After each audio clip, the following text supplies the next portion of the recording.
Voter বাংলায় ভুয়ো magistrate বিতর্ক, পূর্ব বর্ধমানের খণ্ডঘোষে তোলপাড়, রিপোর্ট তলব নির্বাচন কমিশনের। তারই মধ্যে চলছে শাসক ও বিরোধীর তরজার রাজনীতি।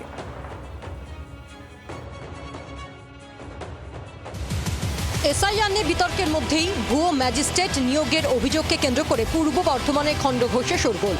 অভিযোগ, খণ্ডঘোষ ব্লকে ক্ষমতার অপব্যবহার করে 7 জন ব্যক্তিকে স্পেশাল এক্সিকিউটিভ ম্যাজিস্ট্রেট হিসেবে নিয়োগ করেছেন বর্ধমান দক্ষিণ মহকুমা শাসক বুদ্ধদেব পান।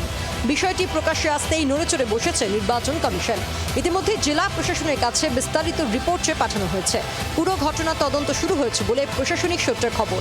জেলা শাসক শ্বেতা আগারওয়াল এ বিষয়ে প্রকাশ্যে কোনো মন্তব্য করেননি। অভিযুক্ত আধিকারিকের মোবাইলে যোগাযোগ করা হলেও তিনি ফোন ধরেননি। গোটা বিষয়টি নিয়ে শুরু হয়েছে শাসক ও বিরোধীর তরজা। এর সাথে কোনো দলের কোনো সম্পর্ক নেই। গোটা বিষয়টাই হচ্ছে উইদিন অ্যাডমিনিস্ট্রেশন। ভুয়ো ম্যাজিস্ট্রেট কীভাবে নিয়োগ হয়, এটা তো খুব হচ্ছে আশ্চর্যজনক ব্যাপার। যাদেরকে এইভাবে এম্পাওয়ার্ড করা হয়েছে, এনগেজ করা হয়েছে, তাদেরকে যিনি এনগেজ করেছেন এটা তার রেসপন্সিবিলিটি। কে এই ঘটনার সঙ্গে যুক্ত, কারা এই ধরনের নির্বাচনকে প্রহসন করার চেষ্টা করছে, কমিশনের যে কাজ তার বিরুদ্ধাচরণ করছে, এবং এই ভুয়ো অফিসার যাদের নাম রয়েছে তারা কে, কোথা থেকে এলো, কেন তাদের নিযুক্তি হলো, এই সত্য সামনে আসুক।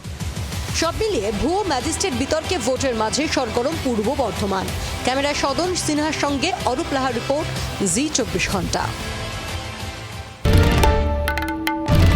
বাংলার আওয়াজ, বাঙালির আবেগ, জি 24 ঘন্টা।